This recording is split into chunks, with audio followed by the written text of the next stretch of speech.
Welcome to our podcast, Can We Help You? I am Alice Lloyd, nutritional therapy practitioner. And I'm Leslie Orndorff, a registered yoga instructor. Yeah. I feel like we haven't done this in a while. I forgot what we said. Yeah. And today we are talking about sanatoriums. Yes, sanatoriums. Mm-hmm. Yes. And I'm going to start us out.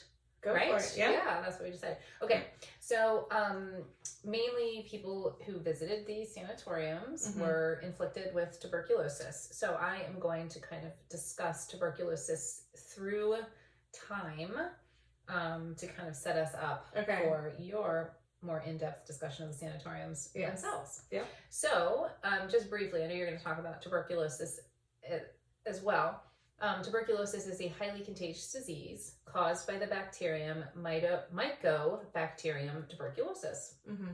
It is known as, quote, the captain of all these men of death. Did you see that anywhere? No. I saw that twice. It's the captain of death? The captain of all these men of death. But yes, I guess essentially the captain of death. The captain of death. Yeah. But I don't know why they put all these men, meaning like all these people were dying. Discriminate with... Oh, yeah. Men or women. Yeah, but you know, back then, men were the only covered everybody. Yeah. So I think that's what all these men of death. Yeah. And it has been a scourge of humankind since ancient times. Yeah. Right? It's been around. So one of the earliest references to tuberculosis can be found in India in a Sanskrit hymn, which has been dated to 1550 BC. And in that hymn, it was referred to as yakshma, which means wasting disease. Oh. Yeah. The Old Testament mentions a consumptive illness that affected the Jewish people if they strayed from God. Oh, handy. I know. The Old Testament, I tell you, that Old Testament God is not a kind God. No. At all. So yeah, sorry, you're going to waste away if you stray away from me. Keep it tight. Yeah. So art dating back to the 7th century BC in Mesopotamia depicts the disease, and it is documented as well by the ancient Greeks during the time of Hippocrates. They called it phthisis. I saw that, and I didn't know how. I thought you would know how to say that. Well, I'm thinking the PH. It's like PTH, SIT, whatever. Yeah. Something like Super that. Weird. PHTHISIS. So I think it's phthisis. That's how I would say it. Okay. Anyway, and this phthisis is described those who succumbed to DV as wasting away due to extreme emaciation from an ulcerated state of lung. It's a respiratory disease. Yes. So they're in the right area. Mm-hmm. So Hippocrates provides a remarkably accurate description of the clinical characteristics of patients with pulmonary tuberculosis, because you can get tuberculosis in other organs as well. Mm-hmm. Which, are you going to talk about that? Yeah. Okay, because I kind of read a little bit, but I didn't go into it. It mostly favors the lung, but it can go into the spine. Yes. Yeah. Yes, so I have that here, actually. Yeah. So, and it makes clear the disease was prevalent in ancient Greece. So his description is so accurate. Okay, that it was there. It's clearly there. Mm-hmm. So, though much of what the Greeks understood about tuberculosis comes from Hippocrates, another Greek, Soranus of Ephesus, described the disease this way. Now, this is a little long, but I thought it was interesting because it kind of gives you an idea of what it's like to have TB. Okay. And it is, of course, written, the verbiage is a little strange, but we'll get through it. Yeah. There is a latent fever, which generally begins towards the end of the day and is relieved with the coming of the new day. And you know how that happens, right? Overnight fever. Yeah, that happens. Like you wake up, your fever's pretty much gone, but then as the day progresses, it ticks back up. Yeah. Right? So it's just like that. This is accompanied by much coughing at the beginning and at the end of the night, with the discharge of sputa. Now he says cineus, which I'm not sure what that is, but it's sputa. Mm-hmm. The sputa are at first bright red, then muddy, then bluish or greenish, and finally white and purulent, and either sweet or salt. Now what? Yikes. What? How would he know if it's sweet or salt? Exactly. Is it? I guess they're describing phlegm, what it tastes like? Maybe that patient is describing it. Yeah. I was thinking, how does he know? How do you know? How do you know? Is he tasting it? I mean, oh my God. horrifying to think. Okay, he goes on to say, the voice is either hoarse or high-pitched. Okay. So it's affecting the vocal cords. Mm-hmm. Breathing difficult, cheeks flushed, and the rest of the body ashen-colored. Oh. The patient is emaciated. In some cases, there is a hissing sound or wheezing in the chest, and as the disease spreads, there is sweating in the upper parts down to the end of the chest. The upper parts meaning the head, down to the end of the chest. There is whole torso. Maybe you're just sweating. Yeah. I mean, I feel like he's making it a little more complicated than it needs to be. Well, they extended their descriptions with Just lots of like words. Yeah, let's add more words, not less. Yeah. Which I think is the wrong way to go. Right. Personally. He says there is a loss of appetite for food. Sometimes there is a feeling of heaviness in the ravaged lung, and the patient spits up fiber of it. So like pieces Chunks of the lung. I don't think that's possible. I mean, it's maybe just harder pieces of phlegm. Right. Like maybe has the And they're appearance. like, oh my God, it's the lung coming out of their mouth. They're spitting up the lung. Oh my God. Sometimes there is a stabbing pain due to the ulceration within the chest. The chest. The pulse is weak and thick. How is a pulse thick? Pulse. The tops of the fingers become thick, and there is a hooking of the nails. Oh. And then he ends it with, the feet swell up. Like everything's happening above the waistline. And then also the feet, yeah. they swell. Oh. Yeah. That's a horrific sight. Soranus is also known for his methods in diagnosing phthisis, TB, in his patients. Yeah. Like the one that just described all that? Yes, Okay. yes. Or he knows. Yeah, so he sounds pretty interesting as far as, Hippocrates gets all the glory. Yeah. But, I guess there was others, that Of course. I mean, I guess he's like the George Clooney of aging. Probably like the super hot doctor. Yes. Yeah. Hippocrates. Yeah. He had the following. Yeah. And Soranus is over there in the corner doing all the work. Like, I'm working so hard. He's like, I got my glasses on. Yeah. Using lots of words to describe protector. it. Yes. Yeah. His scribe is like, ugh. Yeah. Whatever. Whatever, Soranus. So he had ways to diagnose, and this also seemed gross to me when I was reading it. He determined it should be diagnosed through analysis of the sputum. Mm-hmm. So Soranus instructed to, quote, place the phlegm over hot coals and note the odor when it has burned. That's disgusting. Weren't they afraid of contracting Exactly, you would think, but maybe they didn't realize. Because at this point, I don't think they realized that it was a contagion, right? Yeah. Because there's like these theories like, maybe it's just hereditary. Yeah. Yeah. So go ahead and handle it a bunch. Pop it on those hot coals, see what happens. Oh, so make it go into the air and then breathe it. And then just, wipe your face with your hands afterwards. It's so gross. So, note the odor when it has burned. The foul odor always characterizes the product of physical decomposition, as would be the case if the sputa came from a dissolution of flesh. Yeah, so if it smells like death, it is death. It's bad.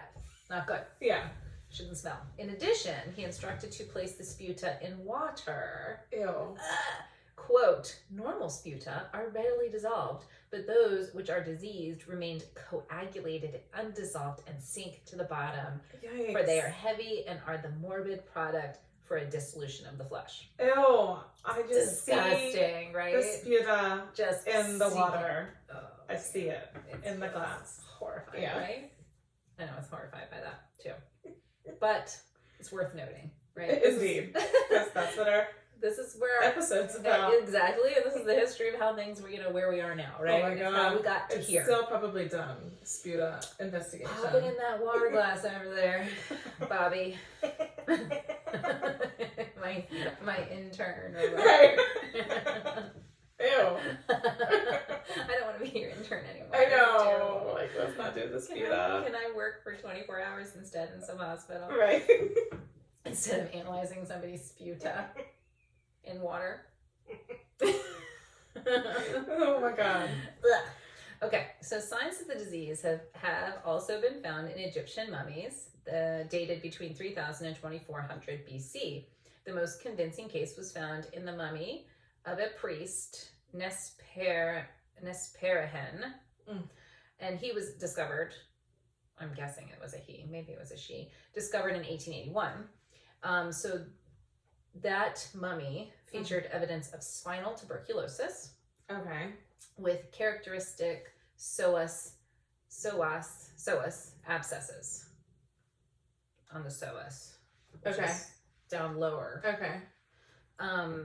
It appears likely that Akhenaten and his wife Nefertiti both died from tuberculosis, and evidence indicates that hospitals for tuberculosis existed in Egypt as early as 1500 BC. It's interesting, right? Mm-hmm. So they were already kind of starting the sanatorium. So the Everest Papyrus, which we talked about actually in our Egyptian episode, here it is making another appearance. I love this. The repetition of stuff throughout time is super cool. I know. Yeah. How it all ties together. Yeah. Right? So the Everest Papyrus, an important Egyptian medical treatise from around 1550 BC, describes a pulmonary consumption associated with the lymph nodes. It is recommended that it be treated with the surgical lancing of the cyst and the application of a ground mixture of acacia, sayal, peas, fruits, animal blood, insect blood, honey, and salt. That's the like a poultice, salve? Yes, or something. But how do you get insect blood? I mean, big cockroaches or something? Maybe in your mortar and pestle, you like smash it out. Cockroaches, I feel like they don't have blood. They have it, but it's not like. Are they aliens? It's like yellow. It's like phlegmy. It's like sputa. Or what is it? Sputa. Sputa. Sputa. It's sputa. Sputa. Yeah, so where on earth are they getting insect blood? That's my question. I mean, I get animal blood. All right, fine. Yeah. Ew, and that you're putting that in an open, like in a wound, in an infected cyst. Gross. After you cut open, you're putting it like then on you put it on in the body. Ground mixture of all of this stuff: peas, fruits, animal blood, insect blood, honey, and salt. For a little flair. We gotta salt it. Everything needs salt. I mean, gross. I don't know what the blood. So that's what they did. Oh my god. To treat this type of the pulmonary consumption. Okay. Associated with the consumption is another word for tuberculosis. So have you seen the pictures of the people like when they started photographing and how their cheeks are just so hollow because of it? Like you can see who had tuberculosis. Yeah. Terrible. I know. It's awful. Did you get tested for tuberculosis as a kid? I don't remember. I 100% remember getting tested. Oh really? Yeah, they put like a prick thing on your forearm. And then you'd have to come back and they'd see if it would tell if you had tuberculosis because you can have latent tuberculosis. I don't know. So I would have it every well check. I would have a TB check. I guess so. It could have stopped at a certain point. Was it like a 4-prong needle? Like a weird it was like a circle. It was like a circle with the needles. Yeah. And then they'd pop it on there. And then you would come back and they would check it. Jeez. But they could have stopped. Like I only remember doing it when I was really young. Never. And there's not a vaccine for TB. There's treatment though. Yeah. Therapeutics. Yeah. Ivermectin. No. Yeah. Will that work? Will that work? Probably. Take that to the bank. Oh god. Okay. So as we reached the Middle Ages, and that is, which you probably know, is defined as 1,000 years that followed the fall of the Roman Empire. So after that, the Middle Ages, and preceding the Renaissance. Okay. So that 1,000 years is the Middle Ages. I believe it's also called the Dark Ages, is it not? I think so. It is. Yeah. Because when we talked about the Renaissance, it was kind of like they were enlightened. Yeah. Because of the Dark Ages. After the Dark Ages. Yeah. So during that time, the Middle Ages, Dark Ages, TB was called scrofula. Scrofula. So during this time, it was also known as the King's Evil or the King's Touch, which we talked about in our Henry VIII episode. Yeah. By the way. So it is widely believed that the king could cure TB simply by touching the person afflicted, which is so delusional. Totally. I mean, like they would think that's possible. to their, to their credit, they were trying lots of creative things. I mean, they to had get people no better. idea. And at this point, germ theory didn't exist. Exactly. So they don't even understand the concept of germs or communicable diseases. I would think that would be one of the first things to exist. You would think, but I mean, they can't see it. You can't see the germs. I know, so but in their mind, if I do can't people see not it, think that? Did they not think that you could pass? They didn't even bathe. I know, right? So they didn't think that was necessary. Yeah. I remember in my history class, Mr. Weinbach actually, he said that Queen Elizabeth the first, not this one, she bathed once a month. Wow. She said, I bathe once a month, whether I need it or not. You do. You do. Yeah. And he was like, and that was considered excessive back then. So of course, they're not even thinking about any of the germs, which could have been perceived as good because you want to keep some of your the bacteria. Right. So by the 1600s, it was recorded in the London Bills of Mortality that one that well-known publication, London Bills of Mortality, that 1 in 5 deaths were due to consumption. 1 in 5. Yeah. Ooh. Yeah. It was still widely misunderstood. However, physicians in Northern Europe posited that the disease was due to a constitutional hereditary defect rather than contagion. Just runs in families. I mean, it's so easy to say that. Yeah, well, I think too, it afflicted a lot of the lower classes and poor people because of their squalid living conditions, and so these physicians living in these clean houses with their maids, they're like, ugh, it's must not just from be our those family. poor people, and they're just Yeah. deficient in so many ways. It's their heredity. Mm-hmm. So that's what they were saying in the 1600s. Okay. So time and TB marched on, and as humanity reached the 17 and 1800s, the disease was dubbed the White Plague. Yes. Which is gross. It was still called that in the 1900s. Yeah, because of the white sputum. Mm-hmm. It was also during this time that it was seen as a, quote, romantic disease. Oh. Did you see that? No. Now, this is when I was saying something is funny. This is funny to me. Okay. Suffering from TB was thought to bestow a heightened sensitivity. The slow progression of disease allowed for a good death, since those afflicted could make arrangements, right? So you're going to die. It's like, well, you're going to take care of my kids, and I'm going to give you my prized vase. That's insane. Yeah. Even the sanatoriums were kind of romanticized in a way, as a resort kind of to go to. Yeah. Yeah. I'll talk about that. All right, I'm excited. All right. Yes, they could make arrangements. Yeah. It was also thought to bestow spiritual purity and temporal wealth. Oh. I'm Not sick. hardly. Temporal wealth. Yeah. So desired were these attributes, to look like you had TB because I'm just this right? That wealthy white women, it just said wealthy women, but I put in the white because I'm assuming that's who it was. That's kind of what I thought the White Plague referred to, because it mostly affected white people. That's weird. Yeah.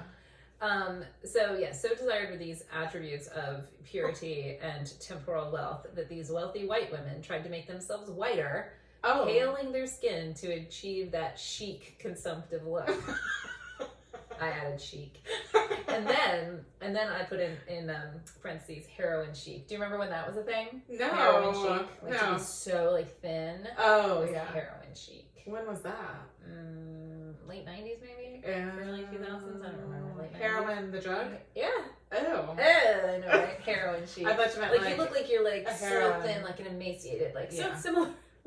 Kate Moss. Yeah. In the 90s. Totally. Yeah. Nothing tastes better than thin. Ew. Right? That's what she said. I'm not so sure about that. Yeah. So British poet Lord Byron. Oh. Right? Yes. He wrote, "I should like to die from consumption." Oh. And that helped popularize the disease as the disease of artists. Funny, Well, right? a lot of artists did die. Yeah. From it. Right? Gosh, I wish I wrote down the list of famous people that I saw that died from it. But I didn't. Yeah. Well, I don't know if he did, but he said he wished he would because it seems so romantic, I guess. So George Sand doted on her fistic lover, Frédéric Chopin, calling him her calling him her poor melancholy angel. Oh. So George Sand, this is a little side note because I'm like, George Sand. Yeah. Who is that? So George Sand was born Amantine Lucille Aurore Dupin, and is best known by her pen name George Sand because, of course, she's a woman trying to write in the 1800s, and they're like, she had to say she was a a guy. Yeah, so she was George Sand, and she was a French novelist, memorist, and journalist, and one of the most popular writers in Europe in her lifetime, being more renowned than both Victor Hugo and de Balzac in England in the 1830s and 40s. Sand is recognized as one of the most notable writers of the European Romantic era. Oh, interesting. Yeah, I just had to look it up, and they're like, oh, that's interesting, so I put it in. Yeah. There you awesome. go. You're welcome. Oh, George. George Sand. I wonder why she chose Sand as her last name. I don't know. Sand. Maybe it sounds different in French. It's Sand. Yeah. Excuse me. Okay. And so we make our way to the late 19th and early 20th centuries and to the heyday of sanatoriums. But before I get into that, and I know you're going to discuss it a little more in depth than I am, I wanted to discuss the sanitarium versus sanatorium. Okay. So sanatorium is a medical facility for long-term illness, most often for the care of people with TB disease. The word sanitarium is often used in place of the word sanatorium, but the two words differ in origin. Sanitarium comes from the Latin sanitas, meaning health, whereas sanatorium comes from sanare, meaning to cure or to heal. Yeah, that's so cool. Yeah. Interesting. That's interesting. Yeah. They're very similar, right? I didn't know, when we were discussing it, I'm like, is it sanitarium? I know. I thought it was sanitarium, but then it is sanatorium. But that's, therein lies like that some places were more ritzy than others, and some sanitarium were more health-minded than the sanatorium, which was more like regimented. Yeah, more heal. regimented. You will heal. Yeah. Well, I said German physicians seem to have preferred the latter word, perhaps to put forward the view that a cure in a sanatorium implies a positive therapeutic intervention. Exactly. Like you will be cured. Yeah. Versus you're not just going to languish and be comfortable. Yeah. Here. Sanatoriums have mostly been associated with the treatment of TB in the late 19th and early 20th century before the development of drugs, which I know you're going to talk about too. Yeah. So speaking of German physicians, German Dr. Hermann Bremer. Maybe that H is silent. Okay. Yeah. Bremer? I don't know. Was a pioneer in TB treatment. We'll just move on. As a botany student, Hermann was diagnosed with tuberculosis and told to find a healthier climate. He went to the Himalayas, continued his studies, and found himself cured. And another doctor had told him the people in mountainous regions don't get tuberculosis. That's why everybody moved to the mountains to get better. Right? Yeah. So in 1854, he returned to Germany to study medicine, ultimately writing a dissertation titled Tuberculosis is a Curable Disease. Yeah. I like how he's no Soranos. No, right? no. He's like, we're going to just got done. down to the point. Boom. Yeah. It's curable. So in his dissertation, he outlined plans for a treatment facility featuring proper nutrition, fresh air, exercise, rest, and good care. In 1859, he established a sanatorium among the fir trees of Gobersdorf, whatever, in Central Europe. His therapeutic regimen incorporated mountain air, exercise, abundant feeding, which sounds like they're cattle, including strong Hungarian wine and cognac, rain baths, and ice-cold forest douches, requiring the patient to ascend into the woods and stand under a waterfall of specified force and caliber under the direct supervision of the doctor himself. He's watching everybody douche with the waterfall. I don't really understand what they mean by douches. Like, I think it also means water, like treatment. Flowing over you. Yeah. I don't know. I should have looked a little more into it, but yes. So cold forest douches. Okay. That's like the forest bathing. Yeah. Nowadays. Bathing in just going and you walking. just like walking. It means just like being there. Yes. Out in nature. Yeah. By 1869, he had treated 958 patients, of whom only 4.8% had died. So that's pretty good, right? Yeah. I mean, I don't know. I'm Yeah. not good with percentages. Yeah. That's not all. I guess impressive, especially considering mountain air really wasn't going to heal you. Yeah. Or maybe it did. I don't know, I think there's something like the cool air is good. Like even now, like when you have respiratory illness, they say it's good to have like cold air coming in. Maybe. Yeah. I'm surprised the COVID weirdos aren't. Nobody talks about that now. Saying to do that. Yeah. Right. The success of his facility inspired the formation of similar sanatoriums in hundreds of mountain and seaside resorts worldwide. And I know you're going to talk more about that. So, by the early 1950s, it was clear that not everyone who had TB could be treated in a sanatorium, and I feel like that would have been before that. They would have realized that because it was expensive, and not everybody could afford it, whatever. There were far too many people with TB and too few sanatorium beds, particularly in the less developed countries such as India. But with the development of the TB drugs, which I know you're going to talk about, was bed rest still necessary? Because they used to just make them lie flat for hours and not move. They couldn't even read. How horrible is that? I know, it sounds awful.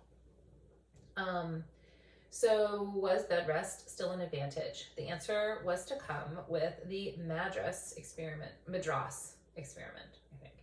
So in 1956, the clinical researcher Dr. Wallace Fox moved to India for 5 years as director of the Tuberculosis Chemotherapy Center in Madras. Chemotherapy. Did you see anything about that as a treatment? Now that I think I did, and I was like, oh, there's what? Too much. Like there's I can't. Yeah. So I think they must have tried to treat it with chemotherapy too, because chemotherapy was newer, right? In the 40s. Yeah. And so they were like, let's try chemotherapy. Oh my god. Seems to work for cancer. Let's see if it works for anything else. The experiment showed that so long as drugs are taken regularly, because by this point the antibiotics have been found, good diet, rest, and well-ventilated accommodation are not essential to a good outcome, although I'm sure it helps. Treating the infectious patient at home poses no additional risk to close family contacts. So it is likely that these discoveries effectively signaled the end of the sanatorium. Okay. All right, so what do you? Okay, so I'll just jump into what tuberculosis is. You've touched on it. I'll go into a little bit more detail. Okay. So TB is a contagious infection caused by bacteria that mainly affects areas of the body that are rich in blood and oxygen. That's what it likes. Ew. So that's why it likes the lungs, but can also affect, like you said, any other organ, including bone, brain, and spine. Yikes. It spreads through infected droplets released in the air by coughing and sneezing by the infected individual. It will spread after a prolonged exposure with an affected individual. So, like if you're with somebody hanging out. Yeah. Immunosuppressed individuals, those with like diabetes, chronic kidney disease, cancer, HIV and AIDS, etc., they're at a higher risk of contracting the infection. Like, it sounds familiar, right? It sounds so familiar. It sounds exactly the same. It's like, I guess respiratory illnesses as COVID are pretty similar. Yeah. Although not all of them spread through droplets, right? Some of them spread through That's contact. when I saw that TB is spread through droplets, I was like, oh, it's the same. That's good then. Yeah, we're all epidemiologists now, so we understand. So we know everything. 100%. Yeah. Thank you. So, to be noted, early infection of TB causes no symptoms as the body's immune system protects against its spread. And in many cases, it does remain inactive in the body. And this is referred to as the latent TB or the asymptomatic COVID. Asymptomatic TB. Yeah. But asymptomatic. It's just you don't have any spread it though, right? When it's latent, you're not spreading it. You're not spreading it. TB. Early diagnosis and treatment is necessary to control the spread of the infection, as surely latent TB, it can develop into active TB. Active TB is a stage where immediate medications and care become necessary, of which the common symptoms include persistent cough lasting for more than 2 weeks, cough with blood in the sputum, which is the mixture of saliva and mucus brought up from the respiratory tract. That's so gross. Yeah, fever for more than 2 weeks, pain in chest, weight loss, night sweats, and loss of appetite. Those are your active TB signs. Today, TB is very rare with fewer than 20,000 cases per year. Worldwide? Yeah. Oh my goodness. Still kind of sounds like a lot. It does. The advancement of available treatments, such as antibiotics, have helped to thwart higher infection rates. Even though when you have TB, you're supposed to take the antibiotics for up to 9 months. It's crazy. Super long time. I mean, your inside gut. biota is done for. Oh my gosh. Done. I can't even imagine. So you have to like really. What do you do to counteract that? You take probiotics, but like you can't take pro until after you're finished the anti. Oh really? Oh yeah, because then you're just going against it. Yeah. So then what do? You just go. You just take it, I guess. It just messes you up. Yeah. You can eat a lot of like maybe yogurt, ferments, and naturally probiotic foods. Yeah, but even still, wouldn't that interfere? Even still, yeah. It wouldn't interfere with like the antibiotics doing their job. But, and I guess it would just give you like, make it a little bit better for recovering, but it's still, yeah. It's awful. You have to take it for so long. So long. So the rationale for a sanatorium, and we will say either way. I'm just going to accept it. Yeah. In the pre-antibiotic era was that a regimen of rest and good nutrition offered the best chance that the affected person's immune system would like wall off the threat of the pulmonary TB infection. And so it looks like maybe that, although you said it went way back in history. Yeah. I found like maybe the first suggestion of such a place was made by George Boddington, who opened a sanatorium in Sutton Coldfield, England in 1836. In 1840, he continued to speak of the facility in his published essay. This is like your published essay that you found from Brammer. It's called On the Treatment and Cure of Pulmonary Consumption. Just get it done. Just let you know what we're talking about. So his approach was dismissed as having, quote, very crude ideas and unsupported assertions. His sanatorium in Sutton Coldfield was later converted to an asylum. So I think it was like, I think a lot of them were, weren't they? They were. Yeah. I looked up Sutton Coldfield, Coldfield, and it's now like a girls' school. Oh. Yeah. And it was an asylum? Yeah. I know. Do you think it's like Super haunted by like crazy Probably. spirits? Probably. Oh my god. But I was curious because anyway. So a sanatorium, asylum, girls' school. Yeah. Crazy. So in 1863, your guy Hermann Bremer, a German physician, opened his sanatorium called Bermisch, whatever, blah blah. Anyway, it was in Poland. Some German word. Yeah, huge long ones. Here, patients were exposed to plentiful amounts of high altitude, fresh air, and good nutrition. It kind of sounds nice. Add in sunlight, and you have kind of like a vacation. It is by now that tuberculosis sanatoria became more common throughout Europe. Switzerland used to have many sanatoria, as health professionals believed that cold, clean mountain air was the best treatment for lung diseases. In Finland, sanatoria were built in isolated forest areas during the 1900s. The most famous of these was the Pimino Sanatorium, completed in 1933 by world-renowned architect Alvar Aalto. This sanatoria had rooftop terraces where patients would lie all day in the sun, either in beds or in specially designed chairs. Wow. Chairs. Yeah. Chairs or beds. TV chairs. So the sanatoria made her way over to the United States in 1871. The first one was established in Asheville, North Carolina by Dr. Horatio Gatchell, just after the cause of TB was kind of known. They started to figure out there was in fact an infectious disease as opposed to a hereditary or demons or whatever. And what else could it be? Yeah. The devil. Around this time is when TB was called it was still being called the, what did you say? Physitis? Physis? Physis. Yeah. Or consumption. That's easier. Before long, sanatoriums began to pop up all over the country. Arizona's dry sunshine and dry desert air attracted many people suffering from tuberculosis. So that's kind of the opposite, though. I know. The dryness. The heat and the dryness would actually be worse. I don't know.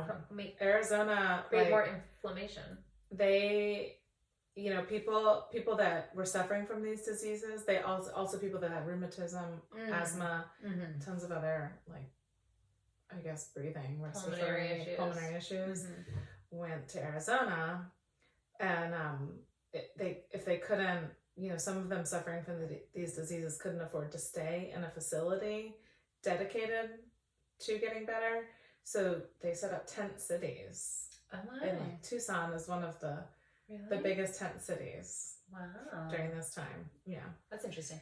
A lot of psychics go to Arizona. I know. Right? There's so stones very, and stuff.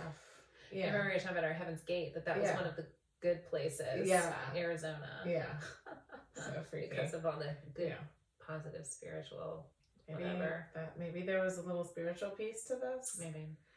So wealthier people could afford to bunk up in dedicated sanatoriums that were popping up over there. By 1920, Tucson had over 12 hotel-style facilities supporting over 7,000 people for treatment for TB. That's 1920. I mean, this country was getting slammed with I know, the tuberculosis, the flu, and then the Depression. Yeah. War. Well, the Depression was 29. 29. But, I mean, tuberculosis was still happening. Oh, absolutely. Yeah. Yeah. So, the Spanish flu. Yeah. Tuberculosis. Right. Great Depression. Yes. Boom. And three. I'm sure there were more things. The war. The war. Yeah. Yeah. Upheaval. Crazy. In Yeah. Europe. Yeah. So, where Arizona had desert air and warmth, New York provided elevation and mountain air. So in 1885, the Adirondack College Sanatorium was established in Saranac Lake, New York.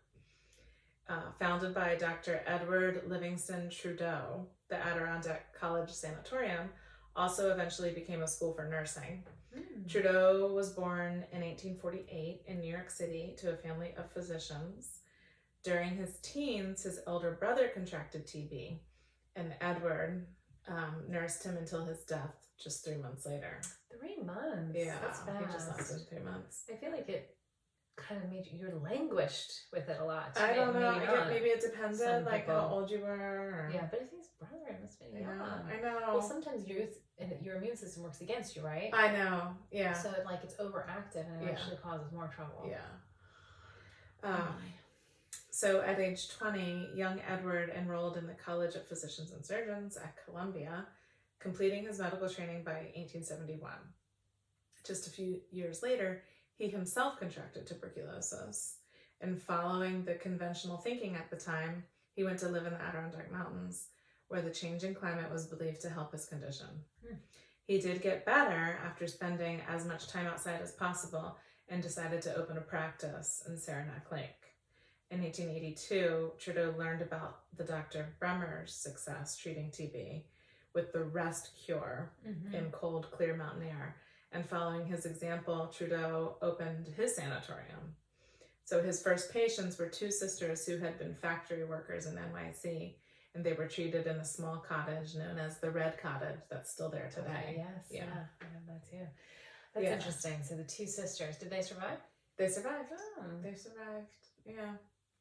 So Dr. Trudeau prescribed the same regimen of healthy eating and outdoor living that had resulted in his own recovery. He required residents to spend daylight hours outside riding horseback, walking, or lounging on the wide porches that wrapped around each of the cure cottages on the property. Isn't everything is different? Either you rest or you're super active. You're super still, you can't move, or you're riding horses. Yeah. I'm going to jostle that sputum out of your lungs. So he required his patients to eat several large meals a day, including at least 3 glasses of milk a day. That's so grody. Yeah. He maintained a strict code of personal behavior that prohibited drinking, smoking, and cursing. Oh, no cursing. No cursing. They also had a dress drinking, code. So that's different than Bremer because he was strong Hungarian I know. wine and cognac. I know. Strong. So super alcoholic.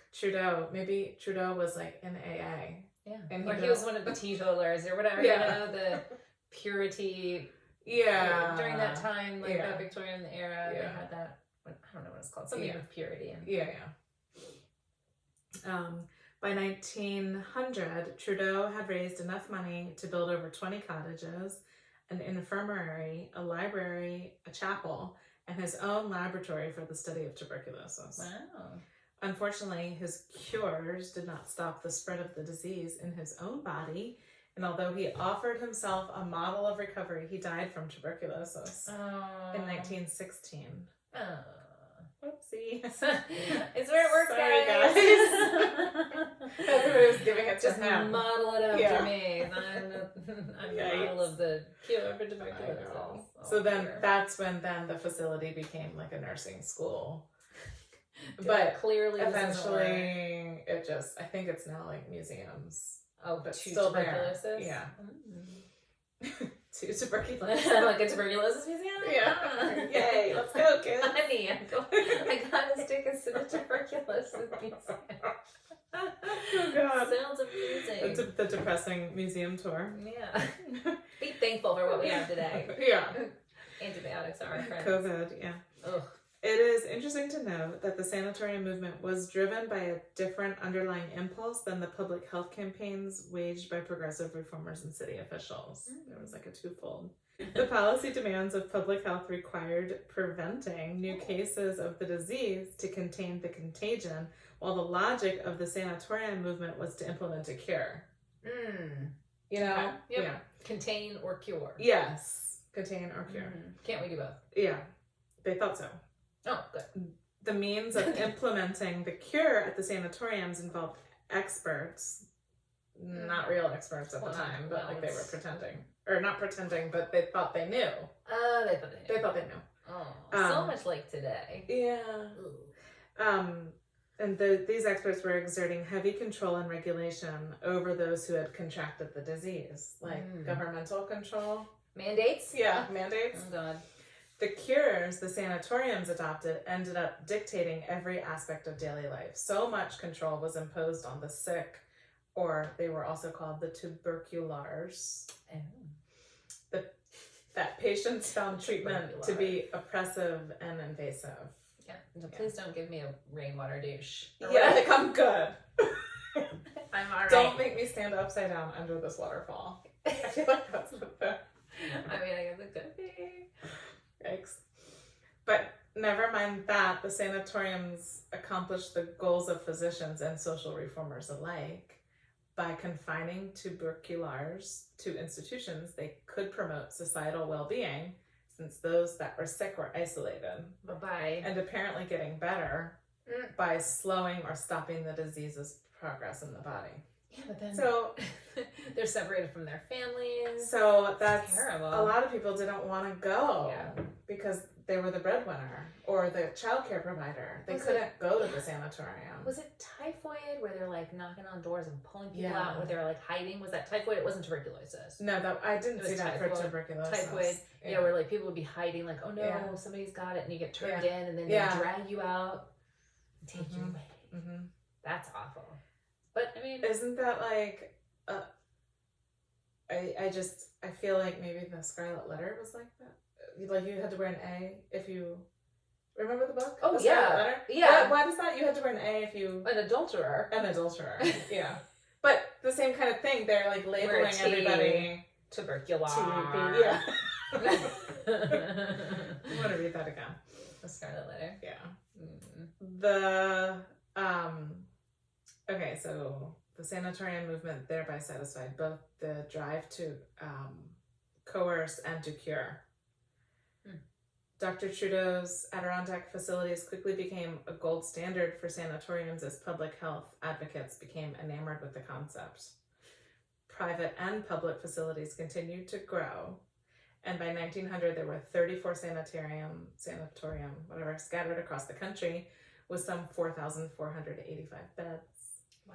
By 1925, 25 years later, the amount of sanatoriums in the U.S. grew to 536, with almost 700,000 beds. Wow. But people have to pay for So, it, right? It's of not course. like... And it's they were private or public. Like, people were trying to make money off of them. So some of them were public, like government funded? Mm-hmm. So... And I bet they were terrible. Right? Like, and I always had a negative association with sanitariums. With sanitariums. Yeah. Which maybe that maybe you're thinking of the government run ones. Maybe I am. Not the private ones. The pictures of the old ones that just, I mean, when sanatoriums moved out, oftentimes nothing else moved back in. And some were demolished, but a lot still stand. Mm-hmm. And they're deserted and empty and scary, like big. Yeah. Mm-hmm. Ghost hunters go and visit. Yeah, really.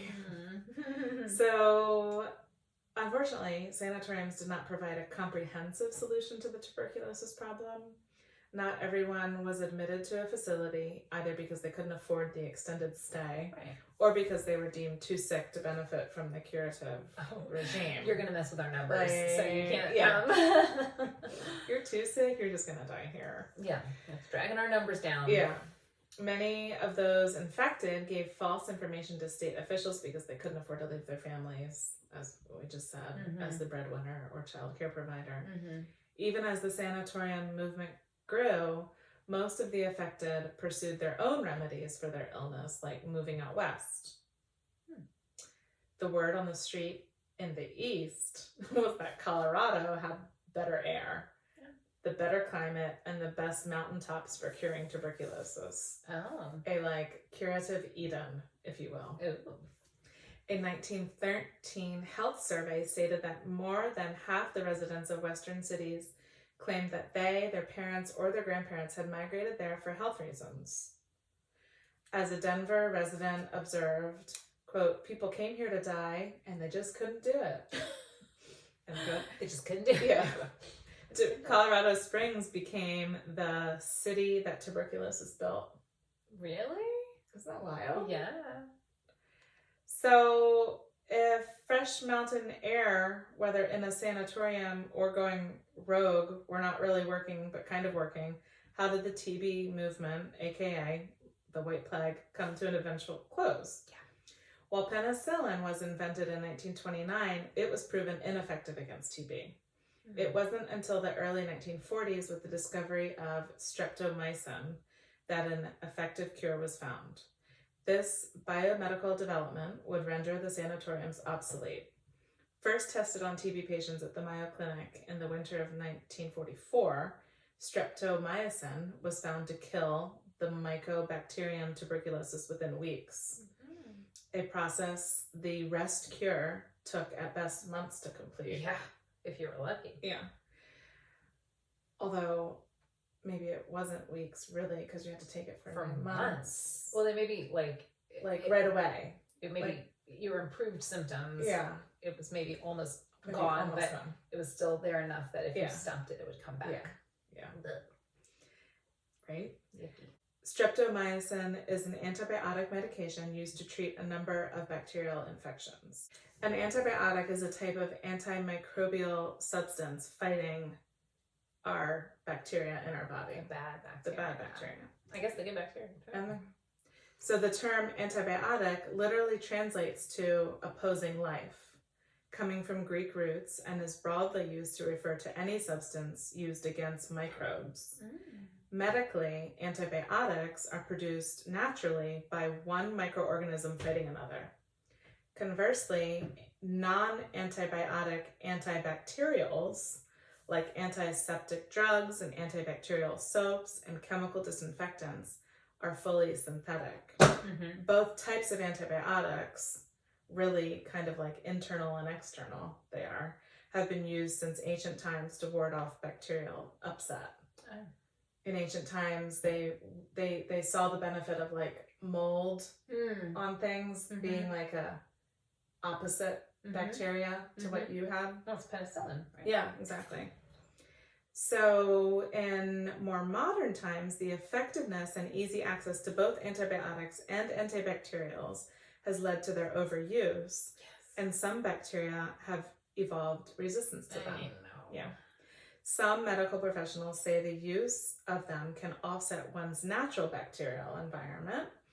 Indeed, there are some curious side effects even associated with some antibiotics. For example, just in looking at the antibiotic for TB, the streptomycin, common side effects include vertigo, vomiting, numbness of the face, fever, and rash. Ew. Additionally, which I guess, those are kind of normal, like, warning label stuff. Mm-hmm. Yeah, right. Like, the list is like crazy long. Yeah. Like, this could cause death. Yeah. At some point you're like, oh my gosh, like, should I have take to say it? But Yeah. it's only happened to one person. Yeah. Right? Yeah. Like the warnings on the those pharmaceuticals yes, on the TV. commercials. Yes. It's like, oh my god, it Like, sounds awful. It sounds worse than I think I'd rather just have the disease. Yes, I'd rather have, psoriasis. Yeah. Or whatever it is. Yeah. Some weird skin disease. Yeah. Like, I'll just stick with it. Yeah. Additionally, if you use streptomycin during pregnancy, it may result in permanent deafness in the developing baby. Oh no. But it does appear to be safe while breastfeeding. So, that's weird. I mean, it's just, Streptomycin works by inhibiting protein synthesis, resulting in bacterial death, which was the point for TB. Kill that bacteria. Kill it. So therefore, it is also effective, actually, not therefore, streptomycin is also, because it inhibits protein synthesis and kills bacteria, it is effective as a pesticide. It's an ingredient in a pesticide. What? That sounds to terrible. combat bacterial diseases of certain fruit, vegetables, seeds, and ornamental crops. It just makes me feel weird. Yeah. That's because that it's it's like used in pesticides and at your body. That you would potentially be ingesting because so then you're getting these small doses and then your body's bacteria can develop a resistance. Yeah. Hopefully we aren't eating food with pesticides on it. But I think even organic food has to have pesticides, right? Like even if you try, you're still getting a certain level. Yeah. It's just not as much. Yeah. Ugh. So that is a little plug to buy from local organic farmers if you can. Yeah. Well, even local food, even local if it's not food. organic, still has less just pesticide load. Farmers that you trust and know. Right. But doesn't it still, even because it hasn't had to travel, some like tomatoes, they put chemicals on them to ripen as it travels, right? So if you get local tomatoes, then they don't have that stuff on it. Yeah. That's better Great. to not have that stuff. Yeah. So, indeed, streptomycin came along at a time when a necessary biomedical cure was needed to eradicate the contagious TB of the early 1900s. The consumption that it was and the sanitarium culture that arose in response impacted the lives of 5 generations of Americans. Wow. But even more honestly. Longer. But like solidly. Right. For a long long we got time. like it ebbs and flows, I guess. Yeah. Wanes. Over time. Yeah. Wanes and waxes, whatever you want to say. Yeah. So sometimes like really bad and then sometimes it's not as bad. Which I guess is kind of what we're expected with coronavirus and the flu, right? Sometimes it's like a bad flu season. Sometimes kind of it's not over yet, guys. Yeah. I mean, we might have, we're in it now. Yeah. Again. Yeah. You just gotta do what you can. 100 years later. 100 years later, we're... Yes, and in 100 years, something is something else. We won't be around for it, though. Yeah. Okay, so... thank you. Interesting history of Sanatorium. Yeah. Sanitarium. I really enjoyed it. Sanatorium, I liked. Tubercular. Yeah. Lots of new words this week. I don't know, tubercular, it sounds like, it's some sort of sci-fi book. It does. Like the tubercular. Yeah. They're warring with the Klingons. Yeah. Yeah. So next time, we are talking about FDR. Yeah, that'll be Roosevelt's even maybe. Yes. Overall. Yeah. An interesting family. Very. Yeah, I'm excited to get more into that. Yeah. I know we had talked about in our Amelia Earhart episode how she had a relationship, a fun friendship with Eleanor Roosevelt. Eleanor Roosevelt, and how somebody had quoted her as saying that the food was less than superlative or something along those lines. Didn't somebody... She was mortified by it. Yeah. She wrote a letter and was like, I'm so sorry. First lady. What are you guys doing? Yeah. Interesting. Cool. So we'll dig into that. Touch on that on our Amelia Earhart episode. Yes, and please remember to like and subscribe if you are enjoying the podcast. We would appreciate that. Yeah, we thank you to all of our dedicated listeners, Indeed. Thank social you. media followers. which you can find us on Instagram, Can We Help You _, and Facebook, Can We Help You, and Twitter, Can We Help You. And Gmail, canwehelpyou@gmail.com. That's our email account. Yeah, so shoot us any ideas that you have for our show, things that you'd like to hear us talk about. And thank you for listening. Yeah, Bye. talk to you next time.